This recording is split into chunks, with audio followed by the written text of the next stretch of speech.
aceite. Una cosa así pequeñita, cambio de aceite, ¿no? Ni siquiera suena mal. No, es un cambio rutinario de aceite por si acaso. Lleva al mecánico su auto y el mecánico le recibe amablemente, revisa el auto y le dice, sí, no se preocupe, en una hora está. En una hora está listo y te voy a poner el mejor aceite posible. No te va a subir el precio y te voy a poner el mejor aceite posible.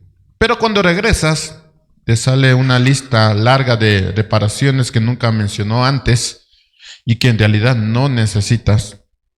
Y te das cuenta que este mecánico buscó la manera de sacar provecho, de decir lo que le convenía en el momento, sin una verdad, sin una intención de cumplir lo que él prometió. Y cuando llegas después de esa hora y te recibe con esa larga lista de reparaciones, te dice todavía que no te ha cambiado el aceite. Así que mientras escuchas esta explicación, surge una pregunta natural en tu mente. ¿Cómo yo puedo confiar en alguien cuya palabra cambia según su conveniencia? ¿Cómo volverías a confiar en ese mecánico? La verdad es que esto no solo pasa con los mecánicos. Si hay alguien aquí que es mecánico, no es contra ellos. También pasa con un montón de personas. Pasa con trabajadores, si tienes trabajadores. Pasa con proveedores, si necesitas proveedores. Con compañeros de trabajo. Y si somos honestos, también pasa con nosotros. Nosotros prometemos de manera muy ligera, sin medir el peso de nuestras palabras. Decimos sí cuando en realidad no hemos decidido cumplir. Decimos sí. Y no hemos decidido cumplir. O decimos mañana, pero no sabemos si será así. Decimos sí, mañana te tengo, mañana voy a hacer esto, mañana hay que hacer esto. Pero no cumplimos.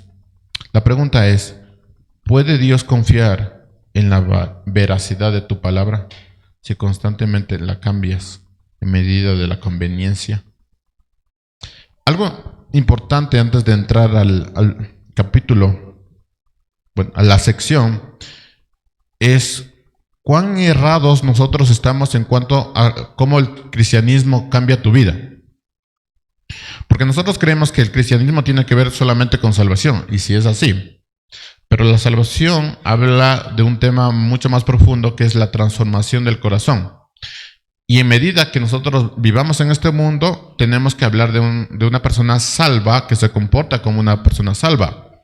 El tema es que si un cristiano piensa que el cristianismo tiene que ver solamente con no hablar malas palabras, con comportarse de cierta manera, con no meterse en chismes, por lo menos de manera visible, que habla de manera correcta, que utiliza textos de la Biblia, que tiene este tema de la religiosidad y la espiritualidad en su auge, que habla del espíritu que Dios provee y tantas cosas. Si tú piensas que ese es el cristianismo, nos falta todavía muchas cosas que aprender, porque hay cosas bastante lógicas que tienen que pasar en nuestra vida y que no la estamos poniendo atención. Esas partes lógicas tienen que ver con el tema de las promesas, de los juramentos, de, ¿sabes qué? Yo te voy a llevar algo mañana. Y si tú no cumples eso que vas a llevar, quedas como un deshonesto. Los cristianos no somos deshonestos en ningún nivel. Y parece que nosotros lo hemos sacado completamente de contexto y hemos dicho, bueno, como son cosas sencillas, entonces no importa que yo falte a mi palabra en cosas sencillas. Pero eso no es lo que dice la Escritura. Y no es la forma de que un cristiano se comporte. Después de tratar del adulterio y el divorcio, Jesús ahora toca otro tema profundamente espiritual. Y el tema es la verdad en el hablar y la integridad de nuestras palabras. Este pasaje es otro ejemplo de cómo los líderes religiosos van a torcer, van a distorsionar la ley y van a hacerlo más manejable y menos confrontadora. Y Jesús, en cambio, va a exponer la ley en la intención original del corazón del Padre. Y va a tratar de tomar la ley y ponerla en la perspectiva correcta, una perspectiva que los fariseos, los religiosos, habían descuidado. Como en ejemplos anteriores, mis hermanos, nosotros vamos a seguir la misma secuencia del texto, que es 3 puntos. Hay la ley original, hay la distorsión farisea y la aplicación verdadera de Jesús. Esos siempre van a ser los 3 puntos que vamos a tratar en estos siguientes textos. Dicho esto, permítame orar. Padre de la gloria, te damos las gracias, Señor, por poder abrir tu escritura de manera consciente, sabiendo que la ley tiene que transformar nuestro corazón y nosotros tenemos que someternos a la ley. No con angustia, ni mal gusto, ni haciéndolo de manera equivocada, más bien porque fuimos transformados, nosotros nos sometemos a la ley voluntariamente, con gozo y con paz. Gracias, Señor. Vamos a abrir en este momento tu escritura. Lo pedimos por los méritos de Cristo. Amén. Primer punto, la ley original. ¿Cuál es la ley original? Versículo 33. Dice, también han oído que se dijo a los antepasados, no jurarás falsamente, sino que cumplirás tus juramentos en el Señor. Esa es la ley, ¿no? Para que usted tenga en mente esto, Jesús no está citando una ley específica como lo hizo en los anteriores versículos. No hay una ley específica que diga exactamente lo que Jesús está diciendo. Más bien, Jesús está resumiendo varios principios del Antiguo Testamento que afirmaban que cuando una persona hace un voto, debe cumplir ese voto. Así que la mención de Jesús es un resumen de varios textos que hablan de los votos y el cumplimiento de los votos. Y si naturalmente nosotros pensamos en los votos matrimoniales, sí, también habla de los votos matrimoniales, pero va mucho más allá de estos votos matrimoniales. No solo está topando los votos matrimoniales, porque si nosotros seguimos la secuencia y decimos antes habló del divorcio y del matrimonio y del adulterio, entonces naturalmente cuando después va hacia los votos, pensaríamos que es los votos. Pero Jesús está hablando los votos en términos mucho más amplios, que sí, dentro de los votos están los votos matrimoniales. ¿Por qué? Porque este conjunto de mandamientos que Jesús está resumiendo en unas cuantas palabras, nos hablan de las promesas que evocan a Dios como testigo y se expone un castigo divino si no se cumple lo prometido. ¿Dónde vemos eso? En los votos matrimoniales. Nosotros juramos, votamos, hacemos algo en los votos matrimoniales. Ponemos a Dios como testigo. De hecho, el ministro, el que empieza la ceremonia, siempre tiene que empezar diciendo que este lugar es un lugar santo porque Dios va a ministrar en ese tiempo. Entonces, es Dios siendo testigo de tus votos. Ahí se puede ver el tema de lo que está diciendo Jesús. Es decir, hay un Dios que es testigo y se expone a un castigo divino. De hecho, parte de nuestra vivir como iglesia en estos momentos de matrimonios es que se pide también un voto para la congregación. Y recuerden, es Dios siendo testigo, y cuando hacemos un voto también estamos exponiendo el castigo divino si no se cumple ese voto. Ahora, Jesús no está hablando de un tipo de voto particular, no solo está hablando del tema matrimonial. Él está hablando de todos los votos, todas las promesas bajo la misma verdad. ¿Cuál es esa verdad, hermanos? Cuando alguien pone a Dios como testigo o como garante de su palabra, esa palabra debe mantenerse. Esa es la verdad. Si ponemos a Dios como testigo, tenemos que cumplir lo que hemos dicho. Esa es la verdad. Ese es el centro de todo lo que estamos diciendo y todo lo que está diciendo en Mateo 33, pero también es todo el centro de lo que los fariseos y religiosos tenían en mente. Ahora, si usted está siguiendo la serie de predicaciones, si yo estoy diciendo que esta es la verdad y que esto también es lo que los fariseos y los religiosos estaban utilizando, tenemos que entender que hay algo torcido en esta verdad. Y no precisamente la verdad como tal, sino que algo está pasando, algo está mal en aplicar esta verdad. Así que nosotros no nos vamos a detener exclusivamente en el matrimonio, si eso es lo que te estás imaginando. El punto de Jesús es mucho más amplio, y el punto de Jesús es: toda promesa hecha con solemnidad, toda palabra empeñada bajo el nombre de Dios tiene un peso eterno. Toda. Como había mencionado antes, Jesús no va a citar un texto específico acerca de la ley, sino que condensa toda la enseñanza de Moisés, quien repetidamente advirtió sobre el peligro de jurar en falso y la obligación de cumplir lo que nosotros habíamos hecho como voto. Aquí hay algunos ejemplos bíblicos que lo confirman. Y si nosotros regresamos al Antiguo Testamento, vamos a notar que Moisés tenía muy presente esto de: haz un voto y cúmplelo. Haz un voto y cúmplelo. Esto es algo importante. Versículo, bueno, si quieren anotarlo, si no, solo lo voy a leer. Éxodo 27, es uno de los textos que está utilizando Jesús. Dice: no tomarás el nombre de Jehová tu Dios en vano. Que habla de las promesas y todo lo que nosotros decimos en nombre de Dios, ¿no? También hay Levítico 19, versículo 12, que dice: no juraréis falsamente por mi nombre.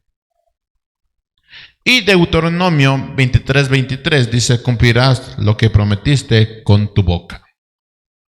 Entonces, incluso si nosotros hacemos una lectura muy superficial de los 10 mandamientos, nosotros nos vamos a encontrar con esta verdad. Dios prohíbe el falso juramento, el perjurio, prometer algo y luego romper su palabra. Y eso está en la ley.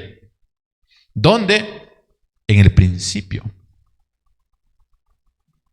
Cuando Moisés lo dijo. Esa es la ley.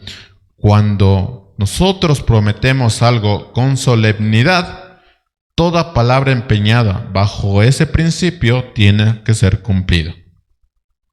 Eso no se inventó un pastor recién, ni está en el Nuevo Testamento, ni aparece con Jesús. Eso ya está en la ley. Eso fue desde el principio. Desde el principio tenemos esa premisa. Dicho esto, ya que aclaramos el tema, y ya sabemos lo que dice la ley y lo que significa la ley y el principio en esta ley, bueno, veamos la distorsión de esta interpretación. Versículo 33.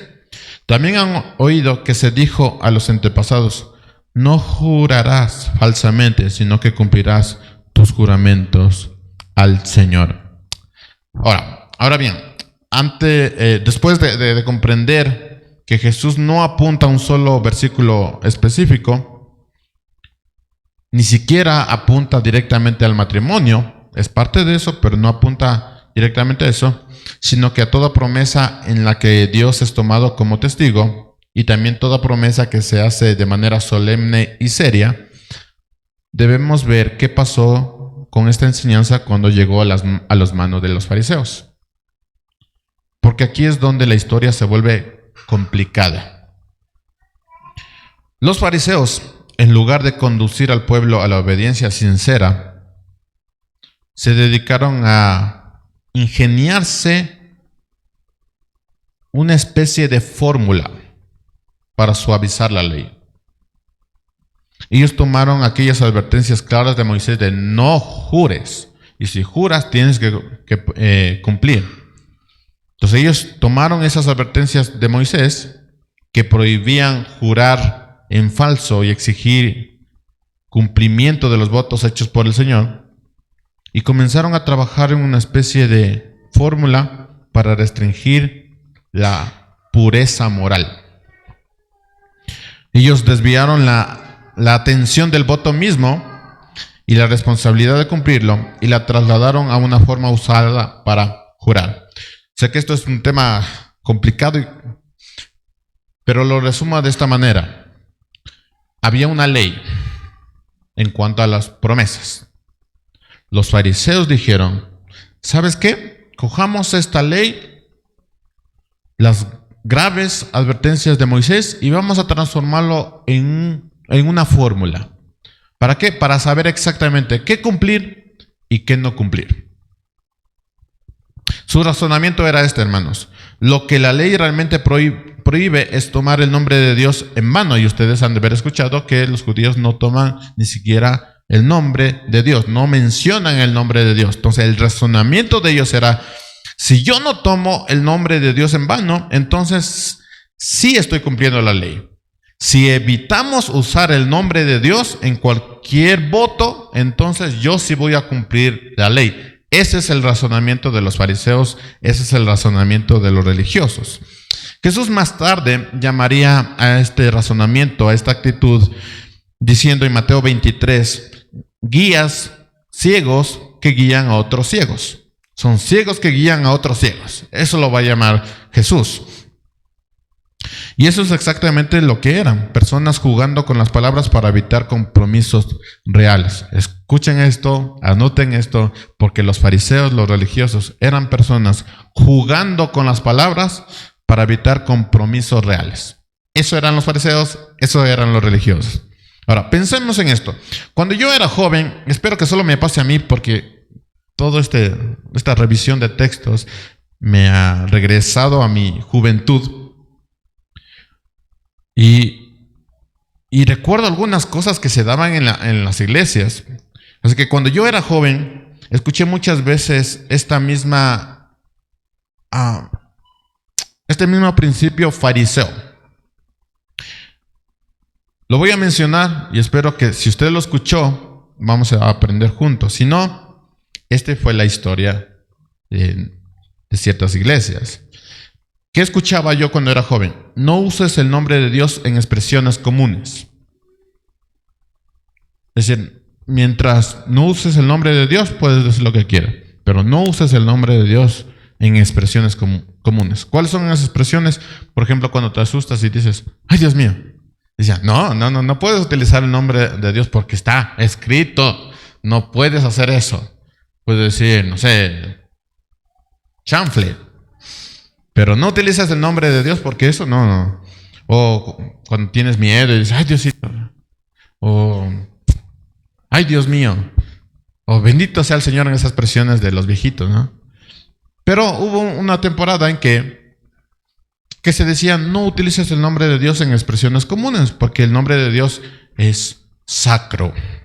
Entonces, no utilices esos nombres. O, también escuché esto, no jures, decían.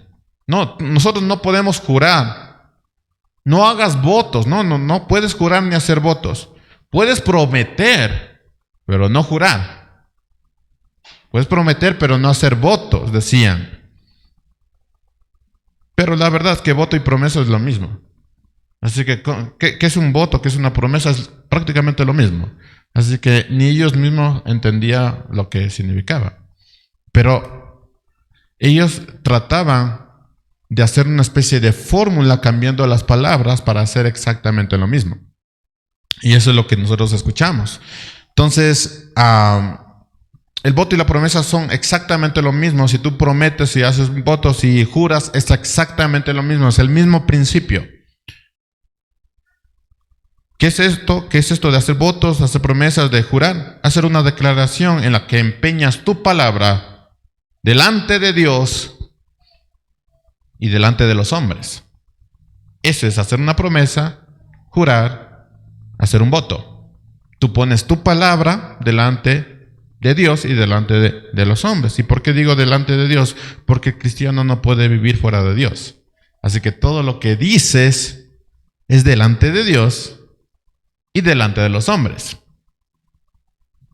La ironía es que muchos que se cuidan de decir, yo juro, no, yo digo no, esa palabra no, pero prometer sí, te prometo sí, pero jurar no, eso no. Los que dicen esto, los que se cuidan de utilizar esta palabra, no se cuidan de cumplir sus promesas. Y eso también es pecado. Porque si tú no cumples tu promesa, eso también es un pecado. Y si nos vamos al principio de la ley, si nosotros prometemos algo delante de Dios, porque el cristiano no puede vivir las cosas fuera de Dios, entonces lo hacemos siempre delante de Dios. Si nosotros no cumplimos eso, estamos trayendo a nosotros castigo, que es el principio de la ley. Si no cumplimos esto, entonces tenemos un castigo. Así que no cumplir lo que prometemos, ponle la palabra que sea, jurar, votos, promesa, ponle lo que sea. Si no cumples lo que prometes, lo que haces un voto, lo que juras, eso también es pecado. Y eso se llama deshonestidad. La persona que no cumple lo que promete se llama deshonesto. Y no hay otra palabra para describirlo. Y esa deshonestidad revela un corazón que usa las palabras con liviandad.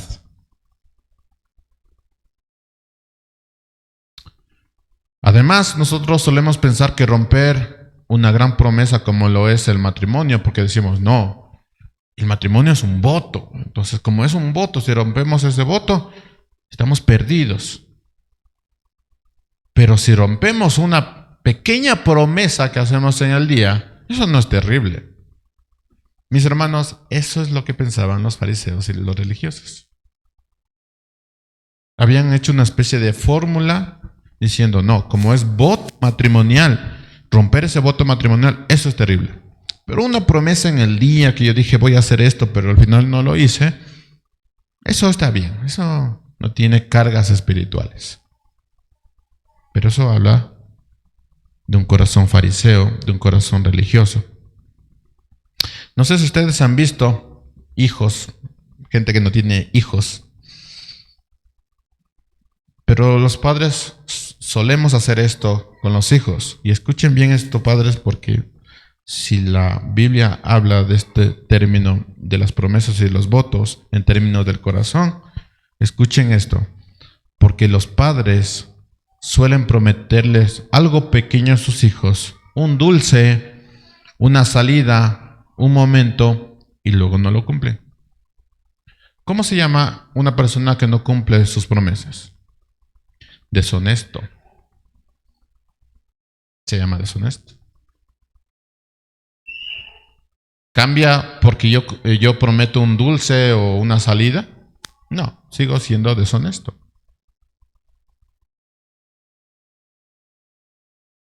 A veces pensamos, como no es importante, entonces no es importante.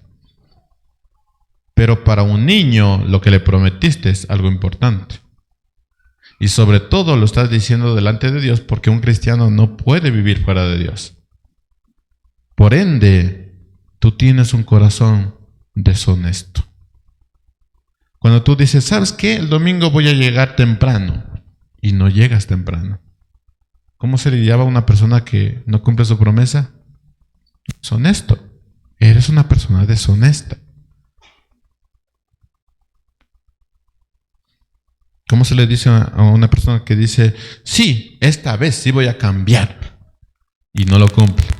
Eres un deshonesto. ¿Y cómo le dirías a un padre que le dice a su hijo, sí, te voy a dar esto y no cumple? Deshonesto.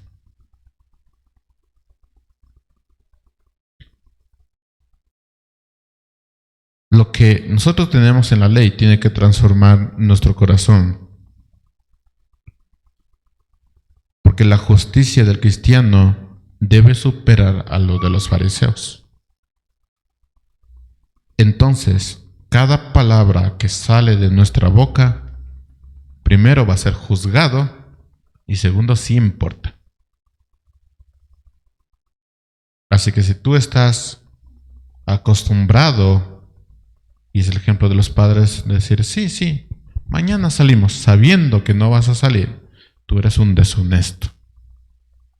O sí, te voy a dar esto, un dulce, pero termina esto primero. No lo das. Eres un deshonesto.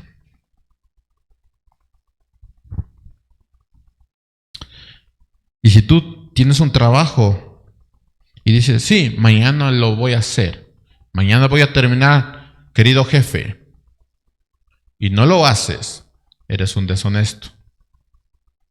O dices, sí, seguro, mañana te entrego. ¿Y cómo te entrego? De la misma forma que lo hemos planificado, pero por alguna razón Tú dijiste, no, esto no queda bien, entonces lo voy a cambiar, pero no le dijiste a esta persona. Entonces, ¿cómo quedaste? Como deshonesto. Lo chistoso es que estos trabajadores autodidactas que dicen, voy a cambiar la fórmula, pero no lo voy a decir a mi jefe ni a las personas involucradas, piensan que lo están haciendo bien. Pero delante de Dios, si tú prometiste hacer algo de esa forma, tú tienes que tú tienes que cumplir lo que prometiste de esa forma. Y si no llegas a esa forma, entonces tú tienes que hablar con verdad de que no se va a poder cumplir de esa forma, porque tú no eres un deshonesto. O como alguien dice, no, sí, yo me encargo y después se te olvida, eres un deshonesto. Y si no cumples, entonces, ¿qué va a pasar? Eso se llama deshonestidad, aunque nosotros lo envolvamos en excusas diciendo, es que no tengo plata, ¿para qué prometiste? Es que no tenía ganas, ¿para qué lo prometiste entonces? Eso se llama ser deshonesto. Pero Jesús nos recuerda que la deshonestidad no empieza en la boca, empieza en el corazón. Una persona honesta lo es en todo sentido, hasta las partes más pequeñas. Si no vas a cumplir, no lo prometas. Y si alguien dice, no, es que lo estoy prometiendo, no estoy jurando, ni estoy haciendo un voto. No, es lo mismo, es exactamente lo mismo. Pero no estoy involucrando el nombre de Dios ahí. No, pero un cristiano vive debajo de Dios. O sea, no puede vivir fuera de Dios. Entonces, la promesa que tú estás diciendo, por más pequeña que sea, así sea un dulce, es una promesa delante de Dios y delante de las personas.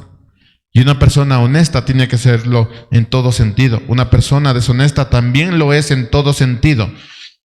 Rompe los pactos de Dios, los más grandes, los más escandalosos, y también rompe los pactos de Dios en lo más pequeño. Sí, voy a cambiar. Sí, voy a hacer esto. Sí, sé que tengo que leer la Biblia, pero el día lunes lo hice, el día martes también, pero el miércoles ya no pude. Pero sí, el jueves lo voy a intentar, y así pasas de deshonestidad en deshonestidad. Y eso no empieza en la boca, empieza en el corazón. Incluso el apóstol Pablo, si usted recuerda en 2 Corintios capítulo 1, recuerda que había este problema con la iglesia que decía, Pablo no cumple sus promesas, porque Pablo había dicho, ¿saben qué? Voy a ir con ustedes, pero Pablo no pudo ir con ellos, no porque no quería, sino que no pudo ir con ellos, y manda diciendo que ¿por qué no pudo ir? Solamente el no ir fue tratado como algo grave. El tema, hermanos, es que la deshonestidad con el pasar del tiempo se vuelve algo más, no sé, transparente, algo más fluctuante, algo que, no sé, cambia, se va haciendo más pequeño. Entonces nosotros vamos haciendo una fórmula en base a la deshonestidad. Pero en los tiempos de Jesús, en los tiempos de Pablo, cuando tú no cumplías algo, por más pequeño que sea, era deshonestidad.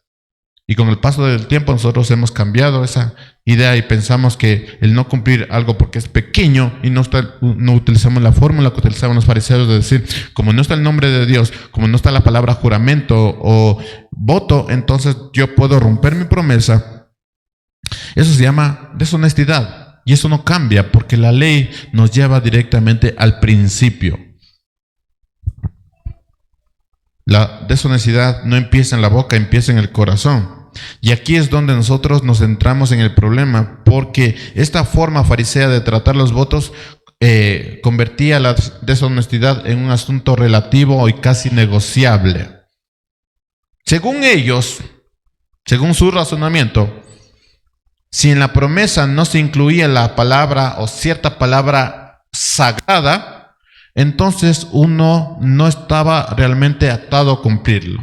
Tú puedes decir lo que sea, pero como no estaba esta palabra, entonces yo no estoy obligado a cumplirlo. Ese era el razonamiento de los fariseos. Muy parecido, ¿no?, a no cumplir nuestras propias promesas, por más pequeñas que sean. Pero ellos decían, si en esta fórmula de hacer votos sí se menciona esta palabra sagrada, entonces sí había una obligación. Ese es el razonamiento fariseo. Entonces, la honestidad quedaba sujeta a un tecnicismo religioso, a una especie de fórmula. Si utilizaba esta fórmula, entonces o no cumplía, o sí cumplía, pero estaba cumpliendo la ley. Y esta lógica es completamente absurda, hermanos, porque si una persona solo se siente obligada a cumplir lo que promete cuando una frase lo autoriza o una palabra lo autoriza, entonces, ¿en dónde queda el tema de la honestidad?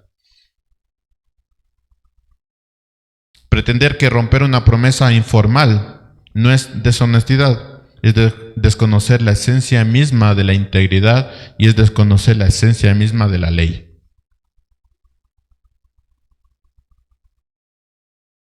Pretender romper una promesa informal y creer que esto no es deshonestidad es esconder el engaño detrás de rituales de conveniencia. Entonces, ¿qué es el corazón fariseo? ¿Qué es la perspectiva farisea? Tú puedes incumplir tus promesas porque no está la palabra sagrada. Esa era la lógica. Pero eso sigue siendo deshonesto.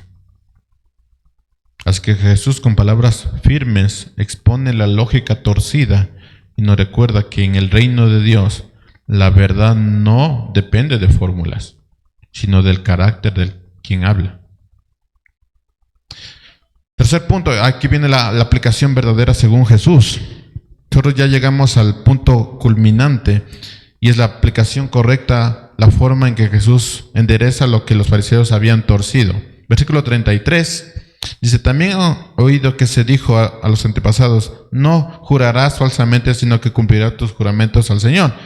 Pero yo les digo, no juren de ninguna manera.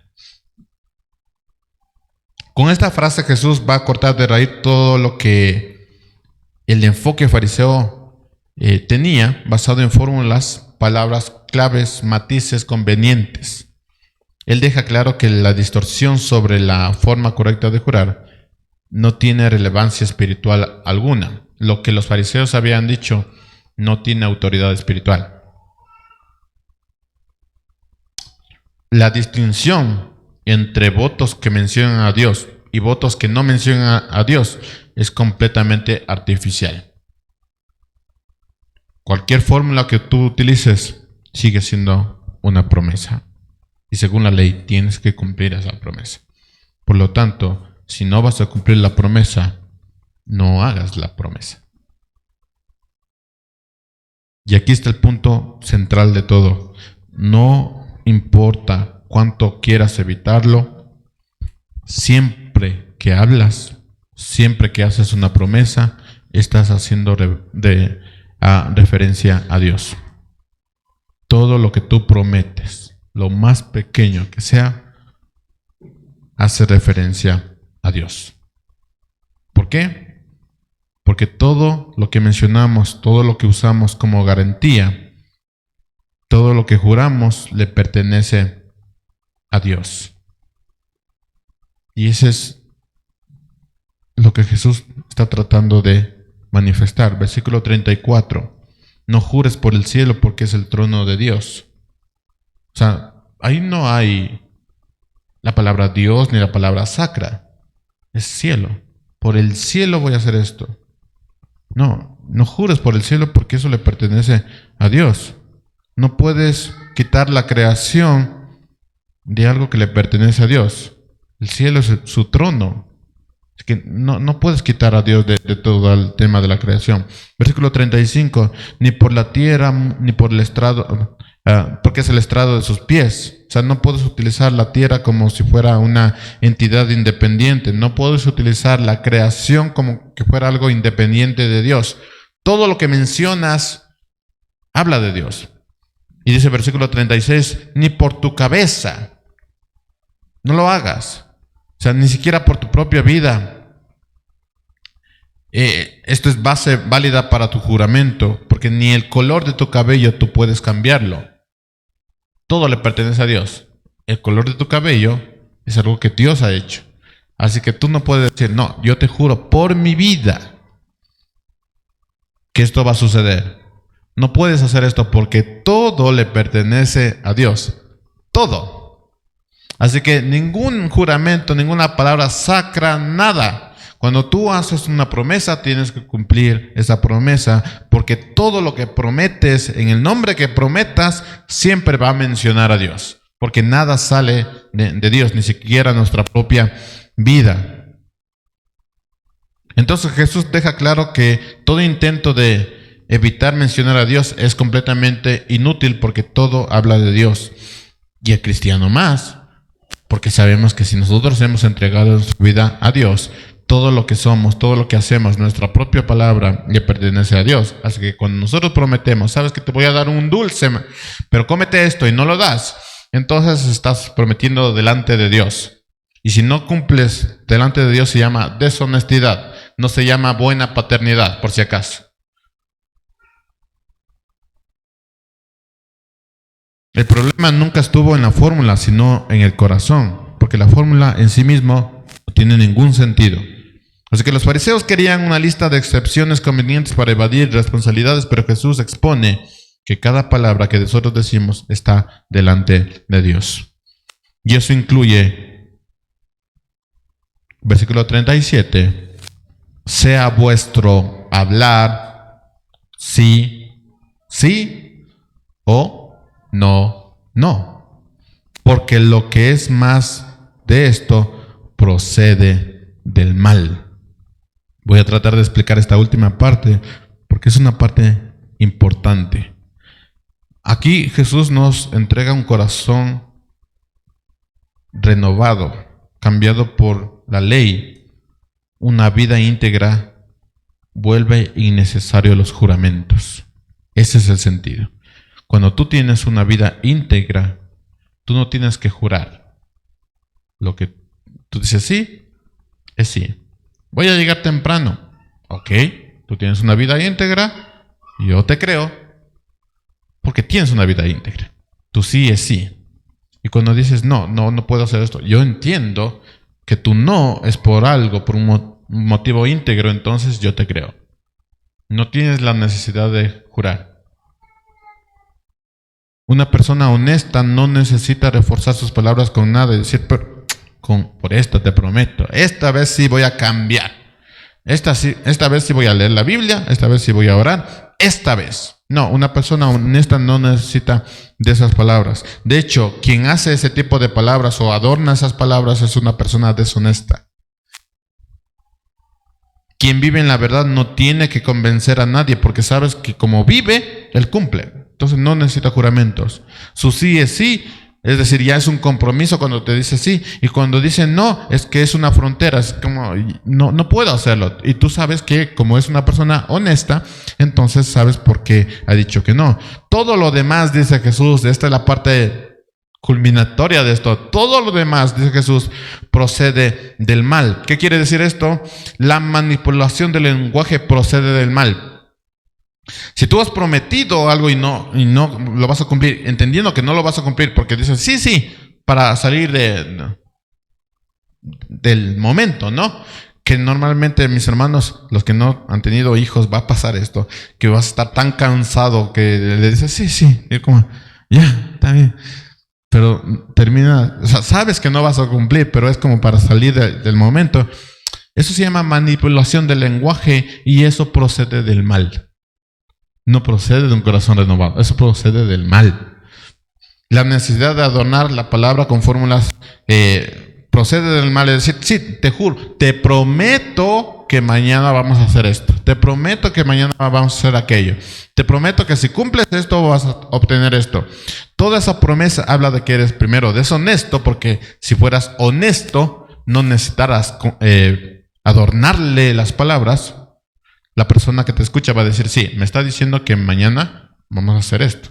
Y no necesitas adornarle. Entonces, si necesitas adornarle, es que eres deshonesto. Y la fórmula que utilizas procede del mal. La insistencia de jurar para que me crean procede del mal. Las personas que se pasan jurando, prometiendo, adornando sus palabras, es que procede del mal.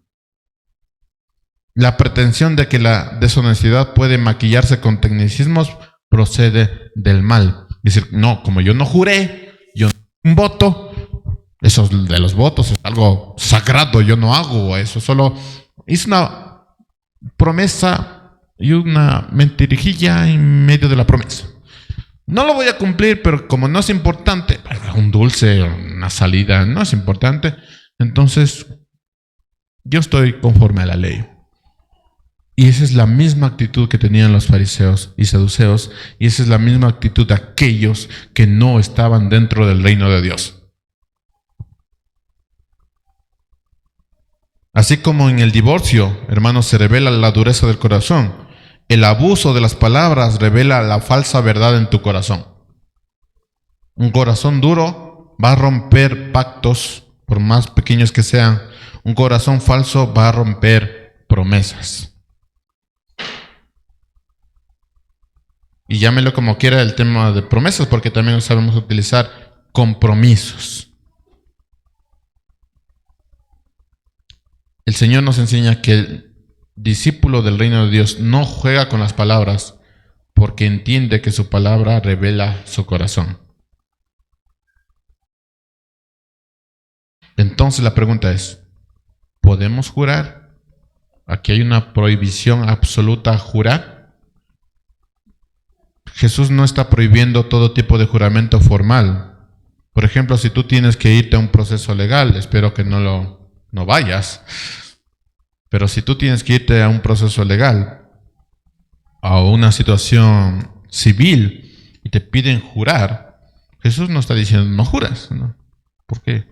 Solo tienes que jurar delante de Dios, como hacen ciertos grupos religiosos. No, Él no está prohibiendo eso.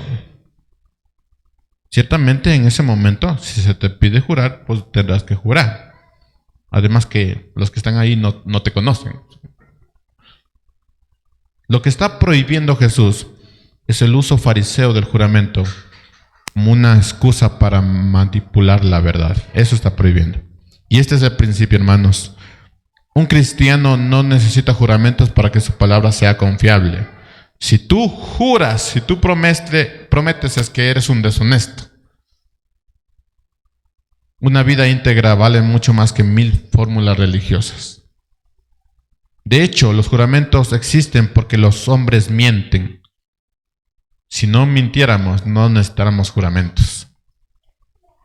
Así que aquella persona que anda dando juramentos y promesas y tanta cosa, es que es un hombre o una mujer deshonesta.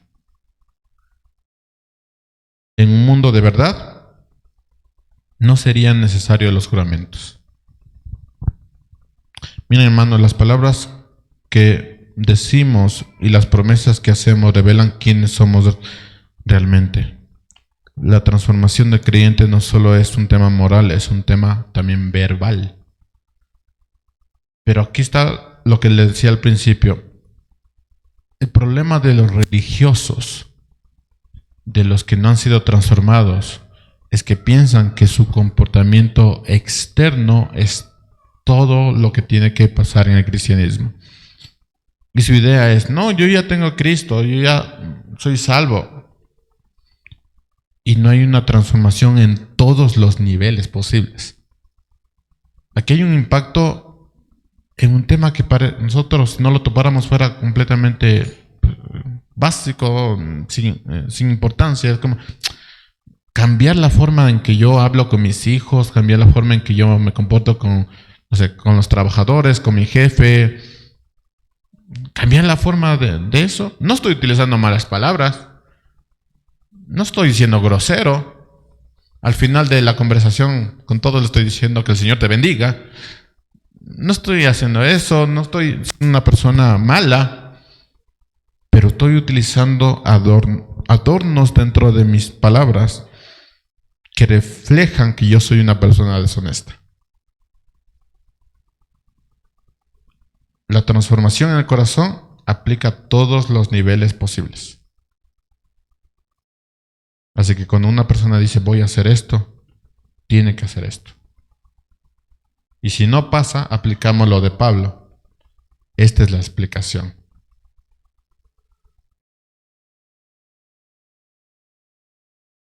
Cuando prometemos lo que no cumplimos, cuando damos nuestra palabra sin pensar en el peso espiritual que tiene, cuando minimizamos compromisos pequeños creyendo que no pasa nada, ahí se expone un corazón que todavía necesita ser moldeado. Hermanos, Las palabras que decimos, las promesas que hacemos revelan quiénes somos. La transformación del creyente no es un tema solamente moral, también es un tema verbal. El Espíritu Santo transforma la lengua, transforma la intención detrás de la lengua. Jesús no nos llama simplemente a hablar bonito, de andar diciendo por la vida amén y aleluya y que el Señor te bendiga, sino a hablar con verdad.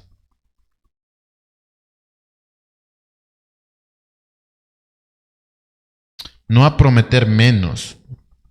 No es que después de esta predicación tú vas a decir, no, yo voy a evitar prometer, porque eso también ha sido malo. No, no habla de eso. Habla de vivir con integridad. De que tú sí sea sí y tú no sea no.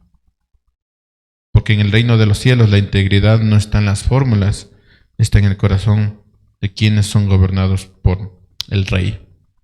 Para conectar todo esto, mis hermanos, que me quedan unos minutos, me gustaría llevarlos a las palabras de otro predicador. Quiero compartir con ustedes algunas enseñanzas que podemos extraer de la predicación de Martin Lloyd-Jones, que habla de estos mismos versículos y que ciertamente nos van a ser de gran utilidad para conectar todo. Martin Lloyd-Jones, uno de los más grandes predicadores que ha habido en la historia, en el punto central de Jesús, en Mateo 5, del 33 al 37, habla no del uso o desuso de los juramentos, sino de la condición moral del ser humano. Y estos son los puntos que he podido rescatar de su predicación. Primero, Jesús revela la falsedad del legalismo. Los fariseos diseñaron un sistema donde algunos juramentos obligaban y otros no te obligaban, mientras que cometieran perjurio se consideraban justos. Ellos decían, como no estoy utilizando esta fórmula, entonces si no la cumplo no hay ningún problema, pero eso era perjurio. Aun si vivían rodeados de exageraciones, palabras vacías y medias verdades, ellos se consideraban personas puras delante de Dios. Así que el problema no está en la fórmula, sino en el corazón que busca excusas para no vivir la transparencia. Y Jesús revela la falsedad del legalismo y de la religiosidad. Si tú vives prometiendo algo y no lo cumples solamente porque cambiaste la fórmula, tú eres una persona deshonesta. Y ese tipo de personas no es parte del reino de Dios. Es parte de un corazón fariseo.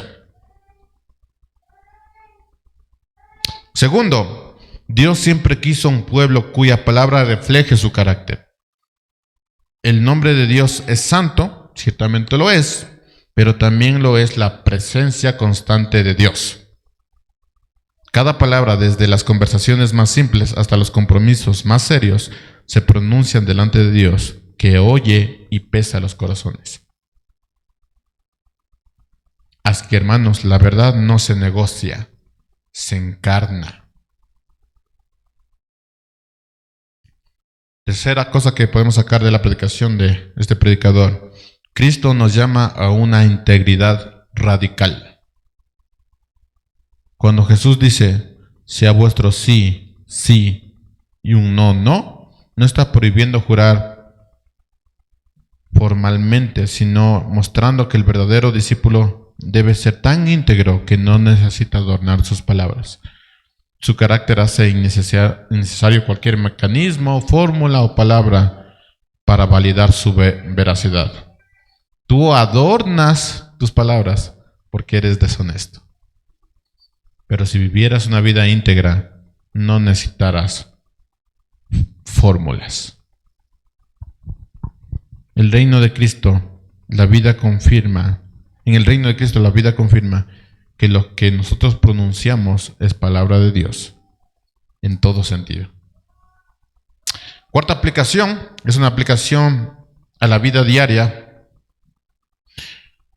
Tal como hemos visto en toda esta serie, mis hermanos, conectando con lo que dice Martin Lloyd-Jones y también lo que dice la Escritura, Jesús no transforma solo las acciones externas, sino las motivaciones internas. Un cristiano se reconoce no solo por lo que hace, sino por la credibilidad de su palabra. En un tiempo saturado de discursos vacíos, de promesas incumplidas, la veracidad cotidiana del creyente es un testimonio de su transformación. Miren, mis hermanos, todo lo que nosotros hacemos, los compromisos que nosotros aceptamos, tiene que ser cumplido porque lo hacemos delante de Dios. Aquella persona que no cumple sus compromisos, no sé, porque se te pegó las cobijas y no cumpliste, porque no sé, se te olvidó cualquier cosa. Todas esas cosas las hacemos delante de Dios. No podemos hacer las cosas fuera de Dios. Por lo tanto, todos nuestros compromisos tienen que ser sí, sí o no, no. Todo fuera de ese cumplimiento viene del mal. No viene porque no tuviste tiempo, de porque se te pasó el día, de que estás cansado, estás cansada. No, no. Lo que prometiste hacer, tienes que cumplirlo, si no eres una persona deshonesta. Y les vuelvo a preguntar la misma pregunta que al principio les dije. ¿Ustedes confiarían en una persona deshonesta? ¿Dios confiaría en su vida? Nosotros hablamos de estos proveedores, mecánicos, que no cumplen sus promesas, que son deshonestos. Pero la ley nos lleva a nuestro corazón. ¿Somos honestos o deshonestos? Y la pregunta sobre esta pregunta es, ¿te importa esto? ¿Es importante? Porque para el Señor parece que sí. Hermanos, Jesús no vino a corregir un simple detalle de los juramentos, no te vino a decir, ¿sabes que no tienes que jurar, utilizar estas palabras? No, eso no vino a hacer Jesús. Vino a revelar la profundidad del llamado a la integridad. No se trata de fórmulas ni siquiera de sistemas religiosos, sino de un corazón gobernado por la verdad de Dios. Si tú dices, voy a llegar a esa hora, voy a cumplir esto, voy a hacer el trabajo de esta manera, tienes que cumplirlo. Fuera de eso procede del mal y solo está revelando tu corazón deshonesto. No hay excusas para no cumplir las promesas delante de Dios. De hecho, estás tratando también de atraer el castigo de Dios, porque si haces una promesa delante de Dios, también estás hablando de un castigo de Dios. El cristiano no habla como el mundo. No promete como el mundo lo hace, ni siquiera en estos temas tan pequeñitos como los hijos, de voy a prometer esto, pero no lo cumplo, y sé que no voy a cumplir, pero aún así te voy a prometer para salir del día. El cristiano no habla de esa manera porque no es del mundo, tiene un corazón completamente distinto, ya no vive como el mundo, porque pertenece al Rey y la verdad está en su corazón. Nuestras palabras deben ser tan firmes como el carácter de aquel que nos llamó y nos salvó. Cada vez que hablamos de parte de Dios y conforme a su carácter. Cualquier otra cosa procede del mal. La integridad del discípulo hace innecesarios los juramentos. Tú no necesitas jurar, ni prometer, ni hacer votos, porque tu palabra es sí, sí y no, no. No necesitas hacerlo. Un mundo que vive de apariencias, de mentiras, sí necesita con urgencia adornar sus palabras, pero el cristiano no. El cristiano es íntegro y hace lo que le corresponde, lo que debe hacer y lo hace con integridad. No viene a la iglesia y se pasa en su celular, porque lo que sí es sí y no es no. La transformación se ve en todos los niveles posibles y no hay discusión sobre eso.